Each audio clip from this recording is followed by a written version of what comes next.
Hello everyone, good morning. আশা করি আপনারা সবাই ভালো আছেন। স্কুল অফ এন্টারপ্রেনিউরশিপ ডেভেলপমেন্ট আয়োজিত মিট দ্য ইয়াং প্রফেশনালের আজকের এই ওয়েবিনারে আপনাদের সবাইকে স্বাগতম। আমাদের এই প্রোগ্রামটি বেসিক্যালি আমরা করে থাকি ইউনিভার্সিটি স্টুডেন্টসদের জন্য, যারা বর্তমানে ইউনিভার্সিটিতে পড়ছে। এই এই সেশনের থ্রুতে আসলে আমরা চেষ্টা করি যারা বিভিন্ন প্রফেশনাল সেক্টরে আছেন তাদের স্টুডেন্ট লাইফ থেকে বর্তমানে তারা যে কাজ করছেন এই জার্নিটা শেয়ার করে দিই। তাদের প্রফেশনাল ক্যারিয়ার কীভাবে শুরু হয়েছে, কিভাবে বিভিন্ন পর্যায়ে তারা কাজের পর্যায়ে স্কিলস গুলো তারা ইমপ্লিমেন্ট করছে, কিভাবে ইমপ্লিমেন্ট করছে, কোন স্কিলস এর ব্যবহারটা কিরকম, এবং কোন স্কিলস গুলো সামনের সময়ে আসলে প্রফেশনাল সেক্টর গুলোতে কাজে লাগবে, যেই স্কিলস গুলো স্পেশালি স্টুডেন্টসরা বর্তমানে স্টুডেন্ট থাকা অবস্থাতেই ডেভেলপ করে রাখতে পারে, যাতে করে তাদের প্রফেশনাল ক্যারিয়ারে এন্ট্রি করতে একটু ইজিয়ার হয় আর কি। এবং আর বেশ কিছু লেসন্স সম্পর্কে আমরা ধারণা দেওয়ার চেষ্টা করি আমাদের স্পিকারদের মাধ্যমে। সো আজকের এই সেশনটি বেসিক্যালি আমরা ইনভাইট করছি সৈয়দ জিনাত করিম আপুকে, যিনি একজন ডেভেলপমেন্ট প্র্যাকটিশনার।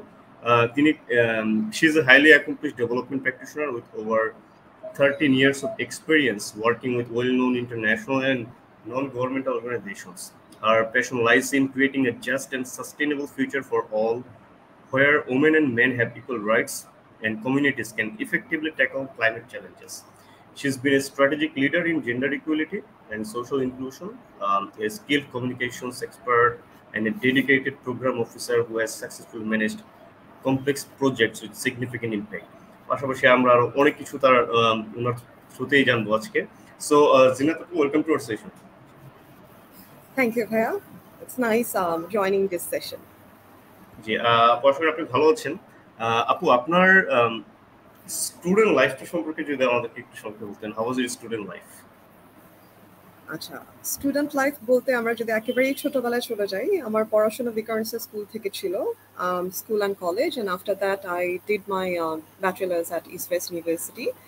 আমার ব্যাচেলার্স আমি করেছিলাম ইংলিশ লিঙ্গুইস্টিক্স অ্যান্ড ল্যাঙ্গুয়েজে, and then literature and linguistics, sorry. And after that, I did my development studies, master's in development studies. And then I went to Australia. I did my second master's in international development practice as well. But that time my major was development. My major was gender and sustainable development. So Australia, আমার 5 বছর থাকার সময় I also worked with Australian Red Cross. I worked with Monash University International Student Service. So those were my sort of volunteering work. And I think I grew up mostly professionally there. Like I got to know that how to engage effectively in different communities, how to kind of bridge the communication gap and make meaningful networking sort of যে ব্যাপারগুলো থাকে, এক্সপিরিয়েন্সগুলো থাকে, সেগুলো আমি বলবো যে আমার জন্য personally I kind of grew as a person while I was there studying and working. So yeah, it's just in a nutshell. আপু, আপনি যে মেনশন করেছেন ভলান্টিয়ারিং অ্যাক্টিভিটিস, সো আমরা আসলে যদি বলি স্টুডেন্ট লাইফে, স্পেশালি আমরা যখন ইউনিভার্সিটিতে পড়াশোনা করি, সো ডিউরিং দ্যাট টাইম আমাদের আসলে স্কিলস ডেভেলপমেন্ট বা যদি বলি অ্যাক্সেস টু অর্গানাইজেশনাল যে জিনিসপত্র থাকে, যে একটা অর্গানাইজেশন কীভাবে রান করে, কীভাবে ফাংশন করে, হোয়াট ইজ কালচার, সেটা ওভারঅল ধারণা পাওয়ার জন্য এবং একটা সুযোগ, অপরচুনিটি স্কিলস ডেভেলপমেন্টের এবং শো করার বিভিন্ন ভলান্টিয়ারিং বা পার্ট টাইম অ্যাক্টিভিটিস। সো আপনার সময় যদি বলি, স্পেশালি আপনি এই যে মেনশন করেছেন যে অস্ট্রেলিয়াতে পড়াশোনা করছেন, তো সেই জায়গাতে আপু বাইরের দেশে আমরা যেটা করি যে পড়াশোনা করতে করতে আসলে তাদের অন্য কোনো কিছু করার সুযোগ থাকে না। সো সেই ক্ষেত্রে সেই জায়গাতে আপনি আসলে কিভাবে আপনার ভলান্টিয়ারিং কাজগুলো আসলে ব্যালেন্স করে কন্টিনিউ করেছেন, এবং আউট অফ দ্যাট আপনার আসলে ওভারঅল যদি বলি এই যে ভলান্টিয়ারিং কাজের থ্রুতে আপনার আপু স্কিলস ওয়াইজ যে ডেভেলপমেন্টগুলো হয়েছিল সেটা যদি একটু মেনশন করেন আর কি, এবং ভলান্টিয়ারিং কাজের থ্রুতে স্টুডেন্টসরা কিভাবে বেনিফিটেড হতে পারে সেটাও যদি একটু শেয়ার করেন। আচ্ছা, সো আমি আসলে ভলান্টিয়ারিং কাজের আগেও when I was a student at East West University, so তখন আমি গ্রামীণ ফোনে I used to work as a part-time communication manager. আমাদের সময়ে আমাদের মতো স্টুডেন্টরা ওই সময়ে গ্রামীণ ফোনে had that kind of corporate sort of culture যেখানে they would encourage students to apply and work as a part-timer. So তখন থেকে I had that exposure that how the corporate world or the kind of official life or professional life works. So তখন আমার পড়াশোনার সাথে কিন্তু আমার ওই part time জবটা আমার করতে হতো। So তখনও I managed, আমার এরকম থাকতো যে I used to go to work at 7 a.m. in the morning. I would work there for 6 hours and then 3টা থেকে আমার আবার আমার ইউনিতে ক্লাস থাকতো। সো আমি এইরকম করে প্রায় ম্যানেজ করেছি 2 থেকে 2.5 বছর করে, অ্যান্ড দেন আফটার দ্যাট আমি একটা গ্যাপ নিলাম, আমার গ্র্যাজুয়েশন শেষ হলো, তারপর আমি একটা মাস্টার্স করলাম, তারপরে I left for Australia. So অস্ট্রেলিয়াতে আমি যখন গেলাম তখন initially it was hard to adopt with all the new environment, new sort of education system, and but those মানে initially কষ্ট হয়, initially you're kind of understanding যে কিভাবে you will adapt to this kind of, you know, though that environment is very new for you. So initial একটা struggle থাকে, but after 3 or 4 months you kind of start to settle in, you kind of, you know, accept the new reality, and you kind of also you know how to step out of your comfort zone. So তারপর যেটা হয় যে আমি যেটা করি personally, আমাদের international স্টুডেন্টদের জন্য উই হ্যাড আলাদা একটা উইং ছিল। So I went there, I also talk to my যে ক্যারিয়ার মেন্টর ছিল সেখানে I use to share, I went to her and talk about my career aspiration, আমার কি করার ইচ্ছা আছে, কি করতে চাই। সো এই ব্যাপারগুলো নিয়ে the mentor I had there, she kind of guided me যে you should get in there, you should apply there. So সেভাবে I started to kind of মানে আমি জয়েন করা স্টার্ট করি। সো মোনাশ ইউনিভার্সিটিতে ইন্টারন্যাশনাল স্টুডেন্ট সার্ভিসে I get to work and network with people from like different countries all over the world. And আপনি হয়তো জানেন যে মোনাশ is one of the 100 university top, এবং এটা হচ্ছে গ্রুপ অফ 8 ইউনিভার্সিটি। সো ওখানে যারা আসে they have like really মানে they are just not only students, they are like kind of very like অনেকের ক্ষেত্রে they are visionary.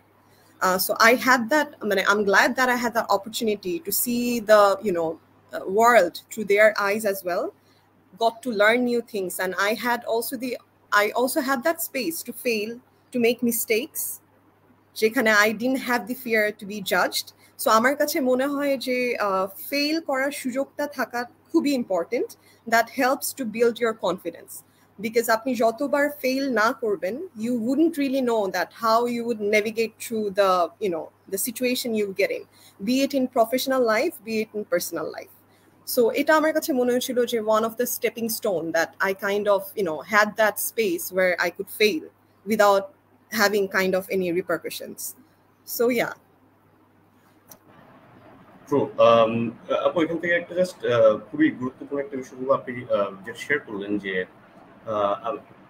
Is sort mentorship, আপনার একজন মেন্টর ছিল এবং সে আপনাকে গাইড করেছিল। সো আমরা এখন আসলে সোশ্যাল মিডিয়ার যুগে আমরা যে জিনিসটা করি, সাপোজ একজন এক্সপিরিয়েন্সড পার্সন যার অভিজ্ঞতা একটু বেশি, তো তখন আমরা আসলে তাকে অনেক সময় বলে যে মানে কেউ যদি বলে যে কাউকে কোনো অ্যাডভাইস দেয়, ভালো অ্যাডভাইস, তখন অনেকে গ্রুপ অফ মানে একটা পোর্শন স্টুডেন্টসরা মনে করে যে সে একটু আতেল, হয়তো সে উপদেশ দিচ্ছে। মানে এই যে নেগেটিভ থটস গুলো, মানে কোনো কিছু নেওয়ার এই যে একটা মাইন্ডসেট, একটা বাউন্ডারি তৈরি করা, অবশ্যই আপনার পড়াশোনা যেখানে হোক না কেন, আপনি যদি অভিজ্ঞতা এক্সপিরিয়েন্স কিন্তু আসলে ম্যাটার করে। আপনার একটা জায়গায় কাজ করছেন, আপনি আমার থেকে একদিনের বড় যদি হন, তা আপনি আমার থেকে একদিন পৃথিবী বেশি দেখেছেন, সো আপনি একদিন বেশি জানেন। সো এই যে আপনার যেটা বললেন যে সিইং থিংস থ্রু দেয়ার আইজ, যে আপনার কাছ থেকে জানা, এটা আপনি যে জিনিসগুলো দেখেছেন, শুনেছেন, অভিজ্ঞতা মানে এক্সপিরিয়েন্স করেছেন, সেই জিনিসগুলো কিন্তু জানতে পারলে আমারই লাভ বা আমাদের যারা জানবো তাদের লাভ। এই জিনিসটা ওই যে আমাদের যে একটা বাউন্ডারি তৈরি করে রেখে যে না আমি আসলে কোনো কিছু ইয়ে করি, আমি সবকিছু জানি, আমি আসলে আমার কোনো উপদেশ দরকার নেই। সো এই ক্ষেত্রে এখান থেকে আসে যে মেন্টরশিপ, স্টুডেন্টসদের যারা ইউনিভার্সিটিতে পড়ছে তাদের একজন মেন্টর কিভাবে তারা সিলেক্ট করতে পারে এবং মেন্টরশিপের গুরুত্বটা কতটুকু, বা মেন্টর থাকার গুরুত্ব একজন স্টুডেন্টস বা প্রফেশনালের কতটুকু, যদি সংক্ষেপে একটু। আচ্ছা, it's a very nice question আপনি যেটা করেছেন। সো আপনি কিভাবে মেন্টরটা আইডেন্টিফাই করবেন? বিকজ সবার লাইফের মেন্টর বা সবাই যাকে মেন্টর হিসেবে দেখে, আপনিও কি এক্স্যাক্টলি তাকে মেন্টর হিসেবে দেখছেন কিনা, এই প্যারামিটারটা কি, এটা ডিপেন্ড করছে পার্সন টু পার্সন। সো আমার কাছে পার্সোনালি মেন্টর হচ্ছে তারা যারা এমপ্যাথি এবং হিউমিলিটি এবং উইজডম এই তিনটা জিনিস সহ অপারেট করে। মানে they can be expert in their field, knowing that they're the expert in their field, they still operate with empathy. They are still grounded. And আমার personally আমি যেটা ফিল করেছি যে মানুষরা যত বেশি জানে, they are more humble, এবং তাদের কাছে মনে হয় আমি কিছুই জানি না, এবং জানার আসলে কোনো শেষ নেই। আপনি আপনার সাবজেক্টে এক্সপার্ট হতে পারেন, বাট আপনার এক্সপার্ট হওয়ার যে লাইনটা সেটার কোনো শেষ নাই। It can go beyond and beyond and beyond. So personally আমার কাছে মনে হয় যে আমার ক্ষেত্রে মেন্টরের ক্ষেত্রে আমার কাছে সবসময় মনে হয়েছিল যে যখন আমি আমার প্রবলেমসগুলো বা আমার কনফিউশনগুলো মেন্টর হিসেবে কারোর সাথে শেয়ার করছি, এবং you can actually sense and feel যে that mentor is actually guiding you or that mentor is actually saying things for the sake of it. So আমার ক্ষেত্রে সেটা হয়েছে যে আমার সেই জাজমেন্টের অ্যাবিলিটিটা ছিল। আমি বুঝতে পারতাম যে কার কাছে গেলে I really would be, guided. I really would be sort of help me. That person would help me with their understanding and expertise. যে কোন দিকে গেলে আমার জন্য ভালো হতে পারে, কি করলে আমার জন্য বেটার হতে পারে।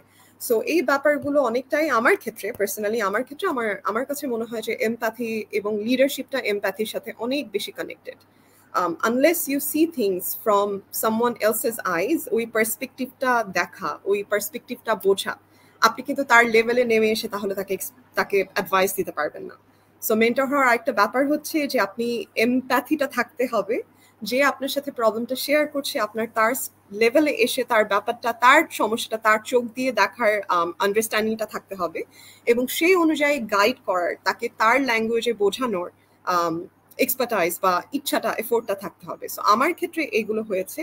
আমি যেখানে I had problems, I was confused, my mentors, those who I have came across in my life, they kind of guided me in that way. এবং সবার কাছ থেকে যে আমি সবসময় রাইটফুলি গাইড হয়েছে এটা না, তখন সেক্ষেত্রে আই ইউজড মাই জাজমেন্ট, এবং সেক্ষেত্রে অনেক ক্ষেত্রে ভুলও ছিল, but this is how you will learn. You can not ever, মানে আমার কাছে মনে হয় যে আপনি লাইফে সাকসেসফুল যেটা আমরা বলি, বা সাকসেসের সংজ্ঞাটা একজনের ইট ভ্যারিজ, বাট মানে বেসিক ব্যাপার যেটা আমার কাছে মনে হয় যে you have to have that courage যে even after you fail, you have to have that belief in yourself that you can stand up, you can get back on your 2 feet again. এবং লাইফে এরকম অনেক সময় আসবে যখন আপনি fail করবেন। এই ফেলিয়ারের ব্যাপারটা আপনার সুন্দরভাবে একসেপ্ট করার মেন্টালিটি থাকতে হবে। দ্যাট বিল্ডস রেজিলিয়েন্স আপনার ভেতরে। It's not easy, it's really not easy when you fail, but you need to know যে এইসব সিচুয়েশন আপনি নেভিগেট না করলে you wouldn't really know. So it's a part of your life. Great আপু, দুইটা point যদি এখান থেকে আমি করি। যে প্রথমে আপনি বলেছেন যে আসলে আমরা একটা জিনিস মেনশন করেছেন যে যত বেশি জানে, সেটা অভিজ্ঞতা, কাজের থ্রুতে, পড়াশোনার থ্রুতে, সে কিন্তু আসলে তত বিনিয়োগই হয়। এটা আমরা একটা স্টেজে কিন্তু উপলব্ধি করি, এবং আসলে ওই লাইফে যখন আসবে একটা সময় পরে আমাদের এই মধ্যে এই জিনিসটা কিন্তু আসে। কারণ যত বেশি আমরা মানুষের সাথে বেশি পড়াশোনা করি, জানি, তত আমরা বিনিয়োগ হই। দ্বিতীয় যে জিনিসটা বললেন আপু, এটা আসলে সবার ক্ষেত্রে, প্রফেশনাল এবং পার্সোনাল সব জায়গায় কিন্তু লাগে। জাজমেন্টের কথা যেটা বললেন, যে 5টা মানুষ আমাকে 5টা জিনিস বলবে, কিন্তু কোন বিষয়টা আমি নিব, কোন বিষয়টা আমি অ্যানালাইসিস করে, ফিল্টারটা আমাদের মধ্যে থাকতে হবে। আমরা কিন্তু ব্লেম করতে পছন্দ করি, না সাপোজ কথা সে বলছে, সেটা তো ভুল বলছে, সেটা আমি প্র্যাকটিস করতে গিয়ে তো দেখলাম এটা ভুল বা এটা রং। প্রত্যেকটা মানুষ কিন্তু তার পারসেপশন, তার অভিজ্ঞতা, তার মতো করে কিন্তু সে মেন্টরশিপ বা সে শেয়ার করে, কিন্তু আসলে এটা রাইট না রং, বা কতটুকু আমার নেওয়া উচিত, কতটুকু অ্যাপ্লাই করা উচিত, সেটা কিন্তু জাজমেন্টের নিজের কাছে। সো কাউকে আসলে কখনো এটা লাইক এক্সট্রা কিছু ডাটা বা ইনফরমেশন দিচ্ছে আমাদেরকে, যেটা আমরা অ্যানালিসিস করে আমাদের মতো করে কাজে লাগাতে হবে। সো এটা আমরা অনেক সময় ভুলে যাই প্রফেশনাল সেক্টরে যারা আছে, যে আসলে আমার জাজমেন্ট, কারো কোনো জায়গায় কিন্তু দোষ নেই, আমার প্রত্যেকটা কাজের জন্য আমি নিজে রেসপন্সিবল। কারণ পাঁচটা মানুষ আমাকে 5 ধরনের কথা বলছে, যেটা হয়তো রাইট রং বোথ, কিন্তু আমি কোনটাকে আমার মতো কাজে লাগাতে পারছি সেটা হচ্ছে ইম্পর্টেন্ট। সো কাউকে দোষ দিয়ে কারোর উপর কাউকে ব্লেম করে কিন্তু আসলে কোনো সমাধান নাই। সবকিছুর জন্য রেসপন্সিবল আমরা নিজেই। সো এটা খুবই চমৎকার একটা পয়েন্ট আপনি শেয়ার করলেন। আপু, আমরা যে জিনিসটা দেখি, যারা বাংলাদেশ থেকে বাইরে পড়তে যায় ইন জেনারেল আসার প্ল্যান থাকে না, বাংলাদেশে ব্যাক করার প্ল্যান থাকে, বা আসলে অনেক পরে। সো আপনার ক্ষেত্রে বাংলাদেশে ব্যাক করার রিজনটা কি ছিল, এবং বাংলাদেশে আসার পর আপনার প্রফেশনাল ক্যারিয়ারটা কিভাবে শুরু হয় সেই জার্নিটা যদি একটু সংক্ষেপে শেয়ার করতেন। হ্যাঁ, শিওর, বলছি। আমি 5 বছর ছিলাম। আমি আমার ওখানে 2 বছরের মাস্টার্স শেষ করে I work there for around 3 years. And আমি তখন লাস্ট আমি জব করলাম ওয়েস্টফিল্ডে। So it's another business corporation, one of the biggest business corporation. And to be honest, I had a beautiful life there. I grew as a how would I say? I would say that I'm mature as a person over there, because Bangladesh আমি খুব protected with a life lead করতাম। আমার কখনো financially কখনো কোনো কিছু নিয়ে চিন্তা করতে হয়নি। বাট অস্ট্রেলিয়া যাওয়ার পরে কিন্তু ওই ব্যাপারটা অনেকটাই কমে এসেছিল, সিন্স আম্মু আব্বু আমার সাথে ছিল না। বাট আমার 2 ভাই, they live in Melbourne. But although it was different, like when I started to do things on my own, and I started to take ownership and accountability of my own, it gives you different sort of confidence. বাজারে একা একা যাওয়া, প্রায় 6-7 KG grocery carry করা, 7-8 থেকে 8 kilometre হেঁটে হেঁটে যাওয়া আসা, দোজ ওয়ার লাইক শুনতে শোনা যায় এগুলো তো কত মানুষই আসলে আমাদের মধ্যে এখন রেগুলারলি করে। বাট আমার জন্য ওগুলাও একটা পার্ট অফ, আমার জন্য একটা নতুন লার্নিং ছিল, সিন্স আমার কখনো এসব করতে হয়নি। And I am not talking about this things from the privilege perspective. I accept the privilege perspective that privilege যে ব্যাপারটা নিয়ে বড় হওয়া, সেটা আমার সাথে ছিল, সেটা আমি একসেপ্ট করি। কিন্তু আমি এটাও একসেপ্ট করি যে আমি যদি ওখানে না যেতাম, এই যে প্র্যাকটিক্যাল লাইফ কিভাবে লিড করতে হয় বা অন ইয়োর ওন, এই জিনিসটা আমার কখনো শেখা হতো না। So Australia, it was more about like much more about more about life, and also education তো ছিলই। সো তারপরে যেটা হয় যে ওখান থেকে ফিরে আসার রিজন, আই উড সে যে it had been quite a while, এবং আমার কাছে মনে হচ্ছিল যে I want to come back and maybe I want to start a stable career back in Bangladesh. So তারপর আমার বাংলাদেশে আসা হয়। আমি 2019 একদম শুরুর দিকে বাংলাদেশে ব্যাক করি। তার কিছুদিন পরেই আমি ইউনিভার্সিটি অফ লিবারেল আর্টসে জয়েন করি as a research associate and as a guest lecturer. আমি সাস্টেনেবল ডেভেলপমেন্ট এই কোর্সটা নিতাম, এবং পাশাপাশি ওখানে আমার কিছু রিসার্চ কাজটা আমি করেছি। সো সেখানে আমি প্রায় 1.5 থেকে 2 বছরের মতো সময় ছিলাম। এরপরে আমার একটা বাংলাদেশি এনজিওতে কাজ করা হয়েছে, তারপর একটা আইটি সেক্টরেও কাজ করা হয়েছে আমার। সবকিছুতে আমার কমস এবং জেন্ডার এই পার্টটা ভালো লাগতো, এবং এই জায়গাগুলোতেই আমি কন্টিনিউ করেছি। এবং লাস্ট অলমোস্ট 2 বছর ধরে আমি সুইস কন্ট্যাক্টে আছি। আমাদের প্রজেক্টের সিনিয়র অফিসার, জেন্ডার অ্যান্ড কমসটা আমার দেখতে হয় আর কি প্রজেক্টে। গ্রেট, চমৎকার। আপু, আপনি একটা সাস্টেনেবল ডেভেলপমেন্ট ব্যাক ইন 2012, সেই সময়ে আসলে এই বিষয়গুলো নিয়ে আপনি যখন ইউলেভের কাজ করছিলেন, তখন সাস্টেনেবল ডেভেলপমেন্ট সম্পর্কে জানা বা সাস্টেনেবিলিটি নিয়ে এই যে এত ডিসকাশন হচ্ছে ওয়ার্ল্ড ওয়াইড, সো এটা সম্পর্কে খুবই সংক্ষেপে আপনি একটু ধারণা দেন, এবং স্টুডেন্টস যারা বর্তমানে ইউনিভার্সিটিতে পড়ছে, ইন ফিউচারে বিজনেস ডেভেলপমেন্ট সেক্টর বা যেখানেই আসুক না কেন, এই সাস্টেনেবিলিটি বা সাস্টেনেবল ডেভেলপমেন্ট এই বিষয়ে কিছু বেসিক নলেজ বা একটা সম্যক ধারণা থাকা কতটুকু গুরুত্বপূর্ণ বলে আপনি মনে করেন? আচ্ছা, আপনি খেয়াল করে দেখবেন যে এখন আমাদের পুরো পৃথিবী কিন্তু climate change, sustainable business, sustainable ethical production, ethical resources, এই ব্যাপারগুলো নিয়ে কিন্তু প্রচুর কথা হয়। যে কোনো ধরনের ইউএন ডে সেলিব্রেশন বলেন, বা যে কোনো ধরনের পাবলিক স্পিকিং বলেন বা গোল টেবিল বৈঠক বলেন, সামহাও সবকিছুতে কিন্তু ক্লাইমেট চেঞ্জের ব্যাপারটা চলে আসে। সো যখনই আপনি ক্লাইমেট চেঞ্জের ব্যাপার নিয়ে চিন্তা করবেন, তখনই আপনার সাস্টেনেবিলিটি নিয়েও চিন্তা করতে হবে। সো সাস্টেনেবিলিটি হচ্ছে একটা ভাস্ট একটা সাবজেক্ট, যেটার আন্ডারে যেই আমব্রেলা আন্ডারে অনেক কিছু চলে আসে। সো আসলে ছোট করে সাস্টেনেবিলিটি নিয়ে বলতে গেলে এটাই বলা হবে যে আমরা কি করছি, কি জানছি, কিভাবে আমাদের জীবন যাপনটা করছি, সেটা আমাদের প্রফেশনাল লাইফেই হোক বা পার্সোনাল লাইফেই হোক, সেখানে সাস্টেনেবিলিটির কনসেপ্টটা কিভাবে আমাদের গাইড করে, এগুলো নিয়ে আমাদের ভাবার বা শেখার ব্যাপার আছে। আমরা যখন আমাদের ইউনিভার্সিটি লাইফে ছিলাম, আম টকিং অ্যাবাউট 2008-9, ওই সময়টাতে কিন্তু সাস্টেনেবিলিটি স্টিল মানে বাজওয়ার্ড বলতে তখনও আমরা খুব বেশি শব্দগুলো শুনিনি। এই ব্যাপারগুলো আই থিঙ্ক 12-13 পর থেকে অনেক বেশি আমরা শুনছি। আর আমরা এটাও জানি যে Bangladesh one of the country যে ক্লাইমেট চেঞ্জের জন্য খুব বাজেভাবে আমরা কিন্তু এফেক্ট হচ্ছি বা সামনে হব। আমরা অলরেডি গরমটা ফিল করতে পারছি। আমরা এবার দেখি যে শীতটাও কন্টিনিউয়াসলি, মানে ইউজুয়ালি ফেব্রুয়ারি পর্যন্ত শীত কিন্তু টানে না।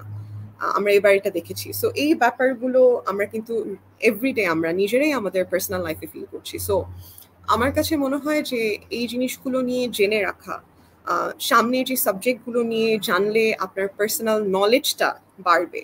এবং নলেজ কখনো মানে whatever knowledge you acquire, আপনি জীবনে কোথাও না কোনোভাবে সেটা কাজে লাগবে।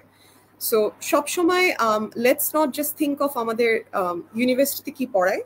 আই উড সে যে আমাদের চিন্তা করতে হবে এভাবে যে ইউনিভার্সিটি অ্যান্ড স্কুল আমাদের থিঙ্কিং অ্যাবিলিটিটা তৈরি করে দেয়, যে আমরা কিভাবে চিন্তা করব সেটা তৈরি করে দেয়।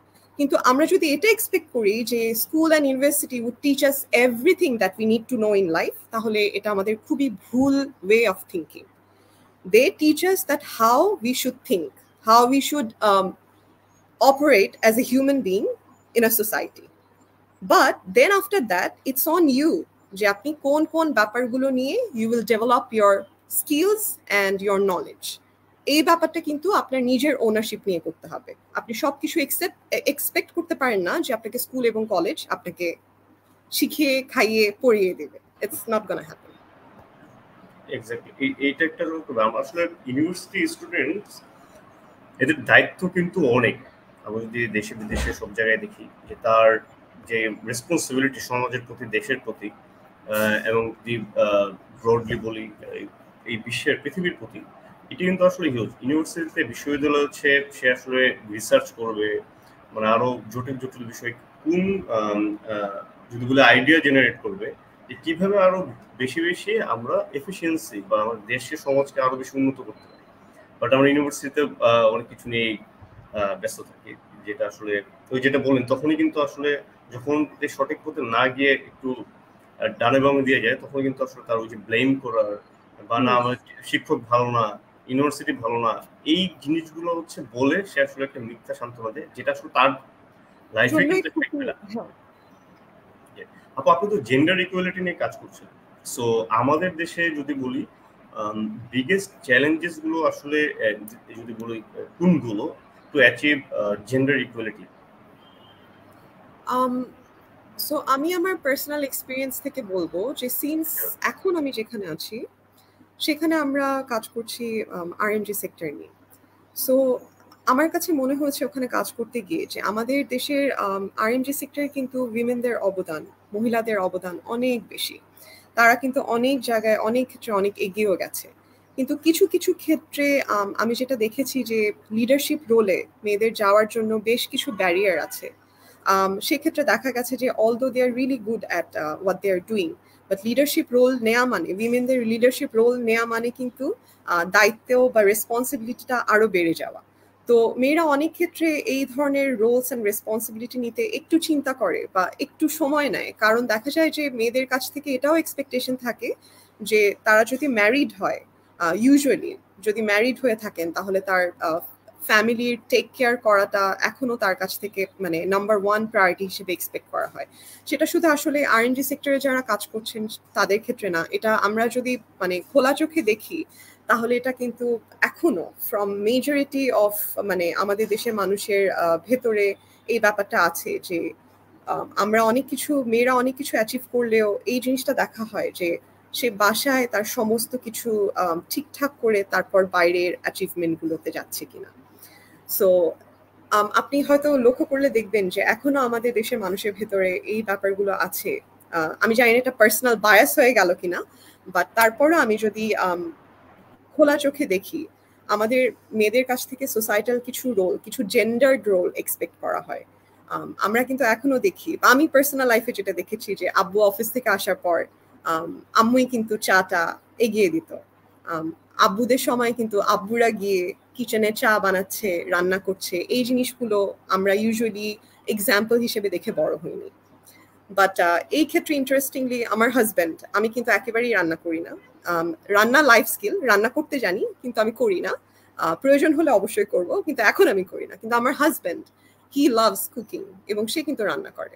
আমার কাছে বাসার এই জেন্ডার যে এক্সপেকটেশন গুলো, এগুলো কিন্তু আমার উপরে প্রেশার ছিল না, আমার ইনলজ এর ক্ষেত্রেও না, আমার মা বাবার ক্ষেত্রেও না। তো এই জন্য আমার কাছে মনে হয় যে হয়তো অনেক কিছু আমার খুব কষ্ট করে মানে ট্যাকেল করতে হয় নাই। আমার জন্য অনেক কিছু সহজ ছিল। কিন্তু সহজ ছিল মানে এই না যে আমি যাদের করতে হচ্ছে, এই স্ট্রাগল গুলো করতে হচ্ছে, সেটা আমি আনসি করছি। I also know their struggle and I empathize with that. But আমার কাছে মনে হয় যে এখন আমরা যে জেনারেশনে এসছি এবং যে লেভেলের ইনফ্লেশন আমাদের সোসাইটিতে হচ্ছে, আপনি কিন্তু ওয়ান ইনকাম হাউস হোল্ড নিয়ে একটা মানে সুন্দর করে একটা সংসার চালানো মানে কঠিন। এখানে দুইজনই, হাজব্যান্ড অ্যান্ড ওয়াইফ, দুইজনই যখন বাইরে কাজ করছে, তখন they are working as a team. So gender বায়াসগুলো যদি কমে আসে, তাহলে কিন্তু এই টিম হিসেবে একজন ছেলে মেয়ে একজন আরেকজনের কমপ্লিমেন্ট হিসেবে, মানে কম্পিটিশন না, কম্পিটিটর না, রাদার কমপ্লিমেন্ট করে একজন আরেকজনের সাথে টিম হয়ে আমরা কিন্তু অনেক দূর ব্যারিয়ারগুলোকে এক পাশে রেখে এগিয়ে যেতে পারি। আমাদের ইচ্ছা থাকলে সেই সুযোগটাও, সেই অপরচুনিটিটাও তৈরি করা সম্ভব। বিকজ এখানে আসলে আমাদের দেখা উচিত যে একজন আরেকজনের পরিপূরক, কম্পিটিশন না। সো এই জেন্ডার বায়াসটা এখনো আছে। আমার মনে হয় এগুলো নিয়ে কাজ করতে করতে করতে করতে হয়তো মানে গত 10-15 বছরের তুলনায় এখন হয়তো আমরা আরেকটু এগিয়ে গিয়েছি। হয়তো 10-15 ইয়ার্স পর আমরা আরো বেটার করব। সো স্লোলি অ্যান্ড স্টেডিলি আমরা যদি আগাতে পারি, দ্যাটস হোয়াট ইট ম্যাটার্স। এটা আমার কাছে মনে হয়। ডেফিনেটলি। এবং যদি আপু বলি যে অনেক দেশেই কিন্তু আসলে অলমোস্ট সব দেশেই এই ইয়াটা আছে। এখন বেশ কিছু জায়গায় দেখা যায় অনেকগুলো ইনিশিয়েটিভস নিয়ে কাজ করছে। এটা যদি আসলে আমাদের ভিতরে এই যে গ্যাপটা, আপনি যেটা বললেন, এই আমরা দেখে আসি সমস্যা, কিন্তু আগের জেনারেশনে যেটা হয়েছে, এইবারও যদি এই জেনারেশনে যদি সেটা কন্টিনিউ হয়, তাহলে তো আসলে ডেভেলপমেন্টটা হবে না। এই জিনিসটা আসলে এই ব্যারিয়ারটা ওভারকাম করার ওয়ে, বা আপনার কাছে কি মনে হয় আপু, যে এই বিষয়ের জন্য এডুকেশন হতে পারে, মাইন্ডসেট হতে পারে, যে কোন বিষয়গুলো আসলে আমরা যদি পরিবর্তন করি, তাহলে এইটার আসলে আমরা ছেলে মেয়ে, এটা জাস্ট হচ্ছে আমাদের একটা জেন্ডার, বাট আমরা তো আসলে মানুষ। So as a human being হিসেবে আমাদের যেই সবার মৌলিক অধিকার বা সবার প্রত্যেকটা রোলে, কারণ আমি যদি বলি, যেটা বললাম যে লিডারশিপ রোল কিন্তু ছেলে না মেয়ে, এটা কিন্তু সে বুঝে না। যে পার্সনটা আসুক, সে দায়িত্ব পালন করতে পারবে কিনা, দ্যাটস দ্য ইম্পর্টেন্ট, যে সে আসলে সেটা ওয়েট ক্যারি করতে পারবে। সো কোন বিষয়গুলো আপনার কাছে মনে হয় যে পরিবর্তন করবে, যে স্পেশালি আমাদের লোকাল অর্গানাইজেশনগুলো ক্যাপাসিটি বিল্ড করতে পারবে টু ইন্টিগ্রেট জেন্ডার ইকুয়ালিটি? আমার কাছে মনে হয় ভাইয়া যে আমাদের সেন্সিটাইজেশন নিয়ে কাজ করার সুযোগ আছে অনেক। একেবারে লোকাল লেভেল থেকে শুরু করে ন্যাশনাল লেভেল পর্যন্ত আমরা যদি জেন্ডার রিলেটেড SDG 5টাকে মাথায় রেখে আমরা যদি সেন্সিটাইজেশন ব্যাপারগুলো তৈরি করি, যে জেন্ডার ইকুয়ালিটি কি, জেন্ডার ইকুইটি কি, কিভাবে ইকুয়ালিটি এবং ইকুইটি মেন এবং উইমেন দুইজনকে এফেক্ট করে, এটা লং টার্মে ক্ষতি কি এবং এটার লং টার্মে ভালো দিকগুলো কি, পজিটিভিটিস গুলো কি, এই জিনিসগুলো আসলে এক্সাম্পল হিসেবে সামনে নিয়ে আসাটা ভেরি ইম্পর্টেন্ট। সো এবং আমার কাছে মনে হয় যে একেবারে স্কুল লেভেল থেকে যদি এই কারিকুলামটা স্টার্ট করা হয় জেন্ডার স্টাডিজ নিয়ে, যেটা আমরা আসলে আমাদের সময় আমরা জেন্ডার স্টাডিজ বলে কোনো কিছু আমাদের সময় আমরা পাইনি। আম নট ভেরি শিওর যে এখনকার সমাজবিজ্ঞান বইয়ে বা বাংলা বইয়ে এই ব্যাপারগুলো আছে কিনা আলাদা করে অ্যাড্রেস করা। কিন্তু আমার কাছে মনে হয় যে স্কুল থেকেই যদি এই জেন্ডারের ব্যাপারটা নিয়ে একটা ক্লিয়ার আইডিয়া তৈরি করে দেওয়া হয়, কারণ বাচ্চারা কিন্তু like sponge, they absorb what they are being told. If you feed them hate, they will learn hate. If you feed them love, they will learn love. So আমার কাছে মনে হয় যে ওই টেন্ডার এইজটাকে টার্গেট করেই কারিকুলামটা এমনভাবে তৈরি করা উচিত যেখানে ছোটবেলা থেকেই বাচ্চারা শিখবে যে জেন্ডারটা কি, জেন্ডার সেন্সিটিভিটি কি, জেন্ডার ইকুয়ালিটি কি, জেন্ডার ইকুইটি কি, কিভাবে এটা আমাদের রেগুলার লাইফে এফেক্ট করছে। হ্যাঁ, এই জিনিসগুলো নিয়ে কিন্তু সেন্সিটাইজ করার সময়টা খুব দেরি করে না করলেই ভালো। এটা একেবারে স্কুল লেভেল, একেবারে প্রাইমারি স্কুলের বাচ্চাদের থেকে যদি এটা স্টার্ট হয়, এটা রিপল এফেক্ট কিন্তু আমরা 10 থেকে 15 বছর পর এজ এ সোসাইটি পুরো বাংলাদেশ আমরা এটা ফিল করবো in a broader lens. So এটা আমার কাছে পার্সোনালি মনে হয়। আর সেকেন্ডলি যেটা বলবো যে আমরা যখন একটা পর্যায়ে বড় মানে পৌঁছে যাই, একটা ম্যাচিওর এজে চলে যাই, আমাদের মধ্যে একটা ব্যাপার চলে আসে যে আমরা আনলার্ন করতে চাই না, we don't want to unlearn things. হ্যাঁ, কিন্তু পৃথিবী কিন্তু আগাচ্ছে, অনেক কনসেপ্ট চেঞ্জ হচ্ছে। একটা সময় আমি যদি পিছনে চলে যাই 100-200 বছর আগে, হ্যাঁ, সেখানে কিন্তু সতীদাহ প্রথাটাকে সমাজে খুব বড় চোখে দেখা হতো এবং it was a very acceptable norm and culture. আপনি যদি মানে বিবাহিত হয়ে থাকতেন তখন এবং কোনো কারণে আপনার হাজবেন্ড আপনার আগেই মারা যেত, আপনার হাজবেন্ডের সাথে আপনাকেও পুড়িয়ে দেওয়া হচ্ছে, মানে পুরো ব্যাপারটা কিন্তু অসম্ভব ভয়ানক একটা ব্যাপার আপনি যদি এখন এটা চিন্তা করেন। কিন্তু আপনি 200 বছর আগে ফেরত যান, তখন ওটাই অ্যাকসেপ্টেড নর্ম ছিল, তাই না? মানে ওটাই কিন্তু আপনি যদি না করতেন তাহলে আপনি somehow you are outcast of the society. So society evolves how? When you call out the wrong things and you have the mentality to unlearn the wrong things, accept that you were wrong, and then you are ready to accept what is the right thing. এই ব্যাপারগুলো আপনার জানার আগ্রহ থাকতে হবে, acceptability থাকতে হবে এবং এজাইলিটি থাকতে হবে। আপনি যেটা আজকে জানেন সেটা কালকে ভুল হতে পারে, এই মেন্টালিটিটা রাখতে হবে টু অ্যাকসেপ্ট। সো জেন্ডারের ক্ষেত্রেও তাই। আমার বাবাকে আমি দেখিনি চা বানিয়ে আম্মুকে খাওয়াতে। ডাজ দ্যাট মিন যে এখন যদি আমার হাজবেন্ড আমাকে চা বানিয়ে খাওয়ায় এটাতে কোনো সমস্যা আছে? নাই। আমিও আমার হাজবেন্ডকে খাওয়াচ্ছি, কোনো সমস্যা নাই, ইটস আ টিম। সো এই ব্যাপারগুলো আনলার্নিং এর জায়গাগুলো থাকতে হবে, এটা আমার কাছে পার্সোনালি মনে হয়। এবং এটা যদি এইভাবে দেখি যে আসলে সবাই মানে বাসায় কাজগুলো কিন্তু সবাইকে করতে হবে, আমার যা যা মানে হাউসহোল্ড চোরস গুলো কিন্তু জেন্ডার্ড না, না। এবং এটা কিন্তু যদি আমি সাকসেসফুল ওয়ার্ল্ড ওয়াইড দেখি যে তারা কিন্তু সকালবেলা মানে একদম ফর্মাল ড্রেসে তাদের কাজগুলো করতেছে। এই কাজগুলো করলে আসলে যদি মাইন্ডটা ডেভেলপমেন্ট হয়, ব্রেন ডেভেলপমেন্ট হয়, এবং সে কিন্তু আসলে যে আসলে বাসায় কাজ করে, কাজ ইনভলভ থাকে, সে কিন্তু অফিসেও ভালো কাজ করে, বিজনেসেও ভালো। সো ইটস অ্যাবাউট মানে আসলে ইটস আ লাইফ স্টাইল। আমরা আমাদের লাইফে যা প্রফেশনাল ওয়ার্ক বলি, তারপর পার্সোনাল ইয়ে সবকিছু মিলে আমি অ্যাজ এ পার্সন যে বাসায় এরকম যে আমি বাসায় ভালো না কিন্তু অফিসে ভালো হবে এরকম একটা পসিবল না। সো ইটস মানে এটা খুবই ডিফারেন্ট। এবং হ্যাঁ, চেঞ্জ হচ্ছে এবং আমরা আস্তে আস্তে যেটা বলছে আস্তে আস্তে আমরা সামনের দিকে আগাচ্ছি এবং আগাবো, কারণ সামনে যে বিষয়গুলো আসতেছে আমাদের চেঞ্জ হওয়া ছাড়া উপায় নেই। এবং ওই যেটা বললাম যে আসলে মানুষ জেন্ডারটা হচ্ছে পড়ে, সো মানুষের যে অধিকারগুলো সেই জিনিসগুলো সে আসলে প্রত্যেকেই পাওয়া উচিত। আপনি যদি সেক্ষেত্রে অন্য বিষয়ে আসি প্রসঙ্গে, সেটা হচ্ছে আমরা আমাদের স্টুডেন্টস ইন জেনারেল আমরা যেটা কিছু মিসকনসেপশন দেখি যে ডেভেলপমেন্ট সেক্টরে আসতে হলে যদি বলি ইকোনমিক্স, জেন্ডার স্টাডিজ বা ইন্টারন্যাশনাল স্পেসিফিক কিছু সাবজেক্টগুলোকে আসলে সোশ্যাল সায়েন্স বা যেটা যাই বলি ওই বিষয়গুলোকে একটু বেশি ফোকাস করা হয়। যদি বলা যায় বিজনেস স্টাডিজ নিয়ে পড়ছে লাইক বিবিএ বা আদার, তারা কিন্তু মনে করছে ডেভেলপমেন্ট সেক্টরে আসলে তাদের অ্যাকসেপ্টেন্সটা কম। তো এই যে আসলে ডেভেলপমেন্ট সেক্টরে কাজ করার জন্য আমরা যদি বলি লোকাল হোক ইন্টারন্যাশনাল হোক যেটা আমাদের দেশে আছে, কোন কোন বিষয়গুলো আসলে অনেক ক্ষেত্রে আমরা দেখি যে আসলে যদি ইউনাইটেড নেশনস এর অংশ প্রতিষ্ঠানগুলোতে বিশাল বড় একটা অ্যাপ্লিকেশন প্রসেস, আমি যখন স্টুডেন্ট ছিলাম তখন এই প্রসেসটা দেখে এইটা আমার পক্ষে পসিবল, আগে হাত ছেড়ে যেতাম। এরকম না যে হ্যাঁ আমি শুরু করি, এটা কিন্তু আসলে দেখা যায় যে যারাই পরিচিত মধ্যে ডেভেলপ সেক্টরে যেত যে আসলে প্রসেস, এই প্রসেসগুলো ফলো করে আস্তে আস্তে স্টেপ বাই স্টেপ আগালে কিন্তু দেখা যায় যে সাকসেস রেটটা হায়ার। বাট ডেভেলপ সেক্টর নিয়ে আসলে একটা অনেকের ধোঁয়াশা কাজ করে। এখানে অনেক হাইলি এডুকেটেড হইতে হয়, মানে বেশ কিছু কনসেপ্ট থাকে। সো এই ক্ষেত্রে যদি আমি particularly business students then in general যে স্টুডেন্টসদের ডেভেলপমেন্ট সেক্টরে আসার জন্য বাংলাদেশের পার্সপেক্টিভে কোন কোন বিষয়গুলো মাস্ট থাকা উচিত, যেটা তাদেরকে আসলে অ্যাটলিস্ট একটা কম্পিটিটিভ পজিশনে রাখবে, যে না তারা হয়তোবা আজ হোক কাল হোক ওই বিষয়গুলো তাদের মধ্যে থাকলে তারা অবশ্যই একটা সময় ডেভেলপমেন্ট সেক্টর আসতে হবে। সেই কিছু বেসিক ধারণা যদি দেন যে আসলে ডেভেলপমেন্ট সেক্টর এন্ট্রি করার জন্য আসলে কোন কোন বিষয়গুলো, স্কিলসগুলো খুবই ইম্পর্টেন্ট।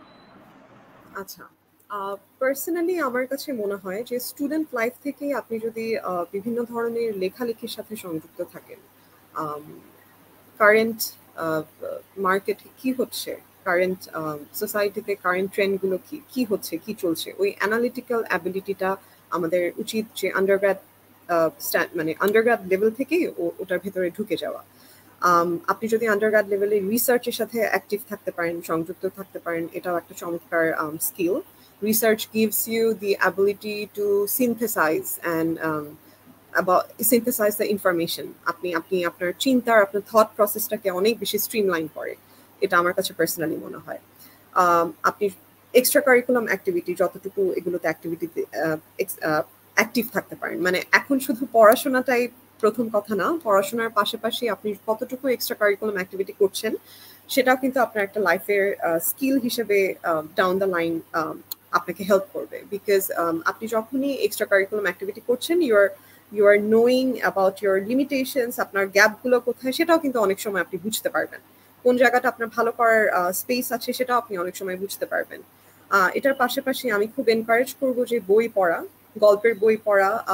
গল্পের বই পড়া বলতে it doesn't only have to be like novel or literature, it could be anything. It could be anything. You can study about anthropology, you can read about cosmos, things like that. মোট কথা, আপনি যে নিজের যে বিষয়ে পড়াশোনা করছেন এর বাইরেও আপনার ডিফারেন্ট সাবজেক্ট নিয়ে ছোটবেলা থেকে বা আন্ডারগ্র্যাড থেকে পড়াশোনা করাটা উচিত। বিভিন্ন ব্লগস, বিভিন্ন ভ্লগস সেগুলো দেখা উচিত। পাশাপাশি there are websites, there are educational websites যেখানে গিয়ে আপনি দেখবেন যে এখনকার লেখার স্টাইলগুলো কি। You will have your own unique write-up style, সেটাও আপনাকে বুঝতে হবে। কিন্তু আপনার ভালো করার ক্ষেত্রে এই ব্যাপারগুলো ইম্পর্টেন্ট যদি আপনি আন্ডারগ্র্যাড থেকে শুরু করতে চান। সেকেন্ডলি হচ্ছে ডিবেটে যদি আপনি ভালো থাকেন, এটাও একটা আপনার skill. If you are ever a member, মানে ডিবেট রিলেটেড কোনো কিছুতে যদি থাকেন। পাশাপাশি কমিউনিকেশন, পাবলিক স্পিকিং, এই জিনিসগুলোতে কনফিডেন্ট থাকা, নিজেকে নিয়ে কনফিডেন্ট থাকা। সো নিজেকে নিয়ে কনফিডেন্ট থাকার জন্য যত ধরনের এক্সট্রা কারিকুলাম অ্যাক্টিভিটি আছে, যত ধরনের পাবলিক কমিউনিকেশন আছে, পাবলিক এঙ্গেজমেন্ট আছে, ইউনিভার্সিটি লেভেল থেকেই যদি সেগুলো শুরু করা যায়, ইটস বেটার। তাহলে by the time you are done with your undergrad, you know the current market situation, you know where you need to apply, you know where you should need to have some experience before you jump or get into the next step of your career. Great. খুবই যে বিষয়টা আসলে খুব কম এখন নিয়ে কথা বলা হয়, আপনি এটা মেনশন করেছেন এবং খুবই গুরুত্বপূর্ণ, এটা মেন্টাল হেলথের জন্য ইম্পর্টেন্ট। এই যে আপনি রাইটিং স্কিলের কথা বলবেন, এটাতে যদি একটু সময় নেই, যে রাইটিং স্কিলটা যে লেখালেখি করতে বললেন স্টুডেন্টদের, এটা আসলে ডেভেলপমেন্ট সেক্টর আসার জন্য কিভাবে, মানে আমি যদি ডেভেলপ সেক্টরে কাজ করি, আমার রাইটিং স্কিলটা কিভাবে আমাকে আমার কাজে হেল্প করে বলে আপনি বা মনে করবে বলে আপনি মনে? আমার কাছে মনে হয় যে রাইটিং স্টাইল বা আপনার যদি লেখার একটা স্ট্রং স্কিল থাকে, অ্যাবিলিটি থাকে, আপনার চিন্তাটাই আপনি সুন্দর করে লিখছেন। আপনি যা চিন্তা করছেন বা যে ডেটাগুলো নিয়ে কাজ করছেন সেটা সুন্দর করে ইন্টারপ্রেট করার মতো স্কিলস আপনার আছে, যে অন্য কেউ সিন্স লেটস সে যে আপনি একটা কিছু নিয়ে লিখছেন এবং যে পড়ছে, যে রিডার, সে প্রবাবলি আপনার সেক্টরের না, কিন্তু আপনি যেটা লিখছেন সেটা খুব চমৎকারভাবে আরেকজন যে রিডার সে বুঝতে পারছে, পড়তে পারছে এবং ইন্টারনালাইজ করতে পারছে। এটাই হচ্ছে লেখার শক্তি। এবং এটা আপনার ডেভেলপমেন্ট সেক্টরে ডেফিনেটলি হেল্প করবে, বিকজ ডেভেলপমেন্ট সেক্টরে এরকম অনেক আমাদের ডেটা থাকে যেটা ডেটা ইন্টারপ্রিটেশন নিয়ে কাজ করতে হয়, যেটা আমাদের অনেক সময় রেকমেন্ডেশন দিতে হয় যে কোথায় কিভাবে কোন জিনিসগুলো নিয়ে কাজ করলে এই গ্যাপগুলো ব্রিজ করা যাবে। ডেভেলপমেন্ট সেক্টরে ফান্ডিং এর ব্যাপার থাকে, ডোনার এক্সপেকটেশন থাকে, সেই টার্গেটটা ফিল আপ করার ব্যাপার থাকে। সো এই ব্যাপারগুলোর ক্ষেত্রে ডেফিনেটলি আপনার writing skills will help you. আপনি নিজেও কিন্তু পার্সোনালি, আমি যেমন পার্সোনালি অনেক আর্টিকেল, অনেক বলবো না, আমি মানে যখন সময় পেতাম তখন লেখালেখি করতাম, 13 থেকে 14টার মতো আর্টিকেল আমার 2 বছরের মধ্যে আমি পাবলিশ করেছি। সো এই লেখালেখির ব্যাপারটা কিন্তু আমি শুরু থেকে এনজয় করতাম, আমাকে এটা চাপিয়ে দেওয়া হয়নি। অনেকে আছে যে লেখাটা তার হয়তো স্ট্রং ফোর্থে না, সে হয়তো অন্য কিছুতে বেটার। হ্যাঁ, সো আমার কাছে এটা মনে হয় যে লেখালেখি যদি আপনার স্ট্রং ফোর্থে না হয়ে থাকে তাও that's fine. You have to figure out what is your strong forte. সেক্ষেত্রে আপনার ডেটা ইন্টারপ্রিটেশন নিয়ে কাজ করাটা স্ট্রং ফোর্থে হতে পারে, আপনার স্ট্রং কমিউনিকেশন অ্যাবিলিটি থাকতে পারে, there could be ways. So এটা আপনাকে ফিগার আউট করতে হবে। মানে এটা এক একজন পার্সনের ক্ষেত্রে এক এক রকম ডিফারেন্ট। সো আমার ক্ষেত্রে আমার কাছে মনে হয়েছে যে যেহেতু লেখাটা আমি এনজয় করি, I enjoy what I do, probably it also help me to evolve. And আমি বলছি না যে I am best at what I do, it's just I am still learning, এই মেন্টালিটিটাও থাকতে হবে। সো আপনার কোয়েশ্চেনটা ছিল যে লেখালেখি কিভাবে হেল্প করে। আমার কাছে মনে হয় যে অনেক দিক থেকেই হেল্প করে, কিন্তু ওটাই যে আপনার না থাকলে যে আর কোনোভাবে কোনো কিছু হবে না এটাও না। It could be one of your strong skill. Definitely. আপু আপনার এই এত লম্বা সময় ডেভেলপমেন্ট সেক্টরের আপনার ক্যারিয়ার, সো আপনি মোস্ট ভ্যালুয়েবল লেসনস যদি জানতে চাই যে আপনার এই ডেভেলপমেন্ট সেক্টরে আপনার মোস্ট ভ্যালুয়েবল কিছু লেসনস যদি আপনি শেয়ার করেন যেটা আপনি এক্সপিরিয়েন্স করেছেন, এবং আপনার কাছে মনে হয় যে লেসনগুলো জানে স্টুডেন্টসরা একটু আইডিয়া পাবে ডেভেলপমেন্ট সেক্টর। ডেভেলপমেন্ট সেক্টর কিন্তু অনেক সময় বাইরে থেকে দেখতে খুব গ্ল্যামারাস মনে হয়, স্পেশালি আমরা যদি আইএনজিও, ইউএন বা মানে এই ধরনের, আমরা তো আসলে ডেভেলপমেন্ট সেক্টর বলতে অনেক সময় ইন্টারন্যাশনাল এনজিওকে ফোকাস করি, কিন্তু আসলে ডেভেলপমেন্ট সেক্টর খুব বেশি চাকচিক্যময় না। ডেভেলপমেন্ট সেক্টরে আসতে হলে আমার কাছে মনে হয়েছে যে আপনার অনেক সময় অনেক কমিউনিটি লেভেলে গিয়ে কাজ করতে হবে, যেখানে ওখানকার পরিবেশের সাথে অ্যাডাপ্ট করার মেন্টালিটি থাকতে হবে। এবং ডেভেলপমেন্ট সেক্টরের গ্রোথটা কিন্তু ইট টেকস টাইম, আস্তে আস্তে আস্তে আস্তে you grow. So you also have to have the mentality to have that patience. অনেক সময় ডেভেলপমেন্ট সেক্টরে আপনার কাজের প্রেশার অনেক হাই থাকবে, সো এই কাজের প্রেশারটাকেও ইন্টারনালাইজ করা, অ্যাবজর্ব করা, সেটা অ্যাবজর্ব করে আপনার ওয়ার্ক লাইফ ব্যালেন্স করা, এই স্কিলগুলো লাগবে, কাজে লাগবে। সো আমার ক্ষেত্রে লেসনটা এটা ছিল যে কমিউনিটি লেভেলে মানুষের সাথে কাজ করে আমি বুঝতে পেরেছি যে what kind of things they are going through, কোথায় তাদের সাথে কাজ করলে আমরা কোনোভাবে তাদের লাইফটাকে এফেক্ট করতে পারবো ইন আ পজিটিভ ওয়ে। এই ব্যাপারগুলো আমাকে অনেক হাম্বল করেছে যে আমরা অনেক প্রিভিলেজ একটা লাইফ লিড করি, কিন্তু কমিউনিটি লেভেলে কাজ করতে গেলে বোঝা যায় যে ওখানে খুব মানে অনেক লিমিটেড রিসোর্সেস নিয়ে কিন্তু মানুষ জীবন কাটাচ্ছে। সো এই ব্যাপারগুলো কিন্তু আমার ক্ষেত্রে আমাকে অনেক হাম্বল করেছে জীবনের প্রতি। এবং আমার কাছে মনে হয়েছে যে আমার ক্ষেত্রে the biggest lesson was I had to be comfortable in being uncomfortable. So yeah, this is the only way you would grow in life. You have to be comfortable in being uncomfortable. এই uncomfortable জোনগুলোতে আপনি যত comfortable হতে পারবেন আপনি তত শিখবেন। Definitely আপু আপনার যে পয়েন্টটা বললেন এই যে ওয়ার্ক প্রেশার বা ব্যালেন্স করা কাজ পার্সোনাল লাইফ, আপনি আসলে এই complex in the face of complex challenges কিভাবে নিজেকে মোটিভেটেড এবং হোপফুল রাখেন? সিন্স যে কাজটা আমি করি সেটা সেই কজটাতে আমি বিলিভ করি, এই কারণে এমনি I feel passion towards my work. I believe in what I do.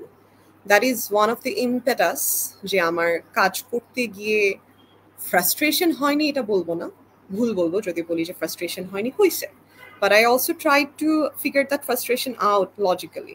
আপনার ওভারওয়েলম হয়ে গেছেন তখন সেটাকে কিভাবে আপনি ইউ টেক টাইম অফ, কিছুটা সময় নিজেকে দেয়া, নিজের সাথে বসা, নিজের সাথে বোঝাপড়া করা, তারপর আবার you get back to that মানে ওয়ার্কের যে প্রেশারটা, এবং ওয়ার্ক প্রেশারটা আপনি যদি এনজয় করতে পারেন সামহাও আপনি কিন্তু ম্যানেজ করা শিখে যাবেন। শুরুর দিকে এটা হয়তো সহজ হবে না, এবং আমি বলবো না যে আজকের যে চ্যালেঞ্জ কালকের চ্যালেঞ্জটাও সেম থাকবে, ব্যাপারটা এরকমও না, কিন্তু আপনি শিখে যাবেন যে how to navigate through challenges. So আমার ক্ষেত্রে এটা হয়েছে, শুরুর দিকে I use to feel very overwhelm যে কিভাবে করব, এটা আছে ওটা আছে, আরো কমিটমেন্ট আছে, কিভাবে এই কমিটমেন্ট গুলো পার্সোনাল লাইফের কমিটমেন্ট, প্রফেশনাল লাইফের কমিটমেন্ট কিভাবে আমি ইফেক্টিভলি অ্যাড্রেস করব। So initially I use two মানে it wasn't very easy, it wasn't very smooth for me, but করতে করতে জিনিসগুলো আস্তে আস্তে আপনি বুঝে যাবেন যে কিভাবে you are good at managing your work life stress and balance.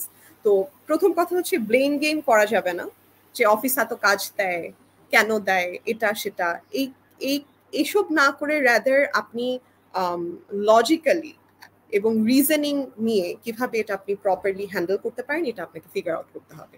আমাদের মধ্যে এই জিনিসটা প্রথমেই কাজ করে, ব্লেম গেম, এটা হয়েছে ওটা হয়েছে, এটা করতে বলেছে। এই ব্যাপারগুলো থেকে বের হয়ে আসতে পারলে আমার মনে হয় যে পার্সোনাল লেভেল থেকে you can learn to manage যে ওয়ার্ক লাইফ ব্যালেন্সটা কিভাবে করা উচিত। অ্যাবসলিউটলি। এবং অবশ্যই একটা জিনিস হচ্ছে যে আমরা মানে যে বিষয়ে বেশি ফোকাস দেবো আমাদের এনার্জিটা সেই বিষয়ের উপর যাবে। আমরা যদি ব্যাক বাইটিং বা নেগেটিভ বিষয়ের উপরে, যেটা কোনো ব্লেম গেম, এটার জন্য হচ্ছে না, সেই কাজের জন্য হচ্ছে না, ওর জন্য হচ্ছে না, এই ডিপার্টমেন্টের জন্য হচ্ছে না, এটা করতে থাকলে তো আসলে সময় ক্ষেপণ হবে, আলটিমেট লুজার হবে স্পেসিফিক পার্সন। তো এই বিষয়টা আসলে খুব ভালো মতো খেলা তো প্যাশন ছাড়া আমরা অনেক সময় বুঝি না যেসব কাজে আমাদের প্যাশন নেই, সেখানে কিন্তু যে একটা কথা আছে যে তখন কাজটাকে স্ট্রেস কোনো হয় যখন সেটা আমার প্যাশনের সাথে সম্পৃক্ত হবে। সো এটা কিন্তু খুবই ইম্পর্টেন্ট। আপু আমরা অলমোস্ট শেষের দিকে চলে এসেছি। একটা জিনিস জানতে চাই যে আপনি what advice would you give to young professionals and students যারা বর্তমানে ইউনিভার্সিটিতে পড়ছে, interested in working on gender equality and development issues, তাদেরকে কোন কোন স্কিলস এবং বেসিক নলেজ ডেভেলপ করা উচিত বলে আপনি মনে করেন?